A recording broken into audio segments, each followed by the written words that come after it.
Welcome to International Trade Minute Quickfire Trade News, the essential podcast for today's trade professionals, presented to you by Rydell Law Firm. If you're a seasoned practitioner, this is where you'll find your weekly distilled briefing on the pulse of international commerce and regulation. We bring you the latest legal and trade news, distilled into straightforward, bite-sized updates for busy trade professionals.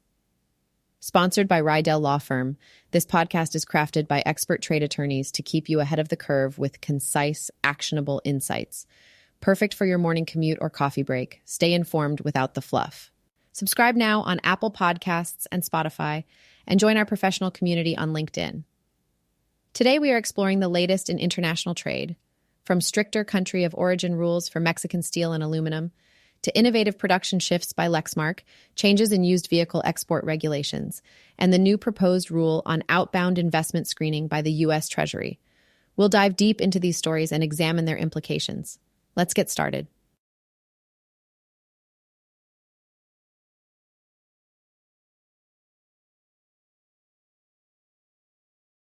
First up, in a significant move under Section 232, the Biden administration is tightening tariff carve-outs for Mexican steel and aluminum.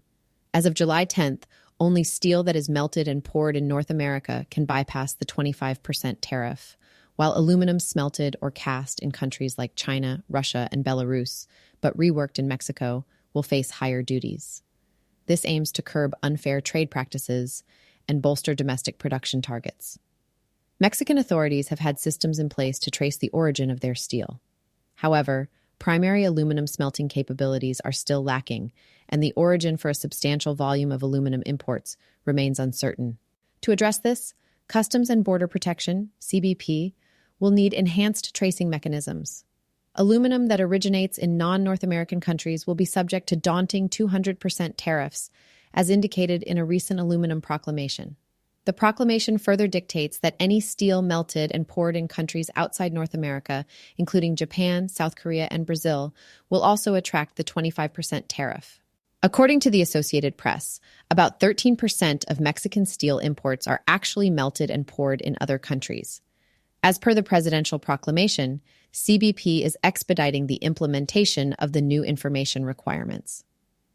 Importers must now provide detailed data on where the steel was manufactured, covering both raw steel articles and derivative products. The underlying rationale for these updates is clear. American steel mills are still operating below the intended 80% utilization rate that Section 232 aimed to achieve. As stated in the proclamation, these measures will restrain steel imports from Mexico, limit transshipment, and discourage excessive steel capacity and production. Despite these governmental actions, opinions are split. The Coalition for a Prosperous America has voiced concerns, arguing that these measures fall short of true enforcement. They claim that Mexico's voluntary export restraints maintain historic export levels without addressing the rising volumes of tariff-free Mexican steel entering the U.S. market. They particularly note that products like conduit, rebar, and wire rod haven't been adequately addressed. Michael Stumo, CEO of the Coalition, expressed disappointment, stressing that Congress must act to impose tariffs directly. Aluminum Association CEO Charles Johnson, on the other hand, welcomed the aluminum proclamation, suggesting it will reinforce North America as a premium location for aluminum production and products. Senator Sherrod Brown of Ohio also weighed in, emphasizing the necessity of enforcing these measures to stop the influx of Chinese steel and aluminum through Mexico. He praised the steps taken but highlighted that real impact will only be achieved with stringent enforcement. Both countries have committed to ongoing cooperation to protect North America's steel and aluminum industries from unfair practices. However, moving forward, trade practitioners need to pay close attention to these evolving requirements and ensure meticulous documentation of their supply chain origins to avoid the steep tariffs and compliance pitfalls. In summary, this change represents a rigorous shift towards protecting U.S. domestic production capabilities, but it also reveals the complexity of global trade networks and the necessity for precise regulatory compliance. Stay vigilant and proactive to navigate these significant updates in international trade regulations. Up next, Lexmark has successfully altered its production process to navigate around the anti-dumping and countervailing duties on printers from China. By making significant changes to where their printers' critical subassemblies are produced, Lexmark was able to demonstrate that these vital components are now manufactured in Mexico. This shift has officially changed the country of origin to Mexico, thereby bypassing the hefty duties that would have been levied if China remained the origin country. This strategic revision in Lexmark's production process is a testament to the importance of detailed origin documentation. Initially, Lexmark's printers, including the MSMX and CSCX series, were deemed subject to Section 301 trade duties because they were assembled with subassemblies from China. However, under the revised scenario, the three most crucial subassemblies, the imaging unit, developing unit, and toner cartridge, are manufactured in Mexico. Additionally, the production of the printed circuit board assemblies, PCBAs, also takes place in Mexico, which collectively amounts to a substantial 61% of the total manufacturing time by labor hours. CBP's recent ruling acknowledged that the final printer assembly and testing in Mexico accounted for 11% of the total manufacturing time. With a substantial portion of the assembly process shifting from China to Mexico, the Chinese printer transport's functionality was effectively diminished, with more functionalities built into the Mexican-manufactured subassemblies. Overall, this example underscores the need for companies to be agile and creative when navigating trade remedies. By adapting production processes and ensuring thorough documentation, businesses like Lexmark can mitigate the impact of international trade duties. For trade practitioners, this case highlights the potency of strategic manufacturing shifts and the crucial role of compliance with origin documentation to leverage favorable trade designations. Moving on to our next article, shipments of used vehicles aren't subject to U.S. regulations governing those exports if the U.S. seller doesn't transfer the vehicle's titles, ownership, and other responsibilities to the foreign customer until after the vehicle is delivered overseas, according to a recent CBP ruling. Defense company Oshkosh sought clarification on this matter for its specialized vehicles. The new ruling indicates that Oshkosh's exports do not qualify as used self-propelled vehicles, since the company's customers don't take any equitable or legal title for the vehicles until after they are physically exported and delivered to the foreign country. CBP noted that Oshkosh retains ownership, insurable interest, and risk of loss past the point of export, sometimes needing to make modifications to the vehicle after delivery. Because title transfer only occurs after the vehicle meets agreed conditions abroad, the vehicles aren't considered used under current statutes. CBP emphasized that this decision is specific to the circumstances presented by Oshkosh, and that different facts such as title being transferred before export could change the ruling's applicability.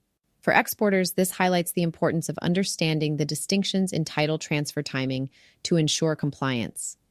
Non-compliance can lead to regulatory scrutiny and potential penalties. Thus, meticulous attention to documentation and timing is critical in the exporting process to navigate these nuanced regulations effectively. Coming right up, the U.S. Treasury has just unveiled a proposed rule on outbound investment screening, zeroing in on sensitive technologies tied to national security. This proposal is primarily aimed at curbing U.S. investments in Chinese or Chinese-owned companies involved in developing critical technologies like semiconductors, microelectronics, quantum information technologies, and artificial intelligence. This move is a direct response to growing apprehensions regarding technology transfers that could bolster the military and intelligence capabilities of countries of concern, with China being the central focus. The rule intends to prohibit and monitor transactions that could potentially support these advancements, ensuring that American investments do not inadvertently strengthen the strategic advantages of adversarial nations. It's essential for trade practitioners to note that this proposed rule is still in the commentary phase. The Treasury Department is actively seeking input from businesses, both domestic and international, until August 4, 2024. This commentary period is a critical opportunity for stakeholders to provide insights and help shape a more balanced, effective final regulation. As experts in the field, it's recommended to review the proposed rule thoroughly and consider submitting feedback. This input can not only influence the regulatory landscape, but also safeguard your business interests and compliance strategies. Stay tuned for further updates as the Treasury processes public comments and moves toward finalizing these crucial regulations. For our closing piece, Janet Yellen recently defended the Treasury Department's new proposed rule on outbound investment restrictions before Congress, stating that the regulations are narrowly targeted to address technology that could enhance China's military, intelligence, or cyber capabilities. When questioned about how Treasury would differentiate between AI used in benign applications like cancer screening and AI used in military operations, Yellen stressed that the regime is particularly oriented towards uses that pose clear national security risks. House Financial Services Committee Chairman Patrick McHenry, RNC, suggested that a list of specific companies to avoid might be clearer, but Yellen explained that the nature of rapidly evolving technologies requires a more adaptive approach rather than reactive sanctions. The intent is to ensure that American firms are not inadvertently supporting foreign adversaries through their investment activities.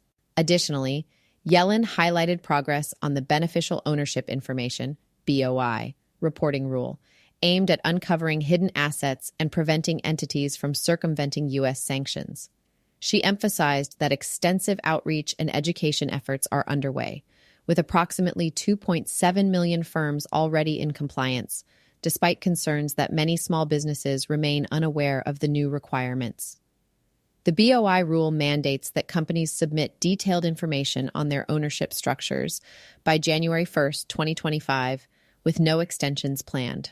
Ultimately, the hearing underscored the essential balance the Treasury aims to strike between safeguarding national security and fostering economic interests.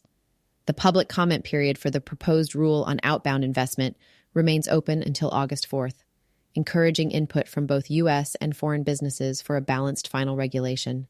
Thanks for tuning in to International Trade Minute, quick-fire trade news. We hope you found today's episode insightful and useful for your practice. Remember, our podcast is brought to you by Rydell Law Firm, your trusted partner in navigating international trade law. Don't miss our next episode. Subscribe now on Apple Podcasts and Spotify. Stay connected and continue the conversation with us on LinkedIn. Until next time, stay informed and stay ahead.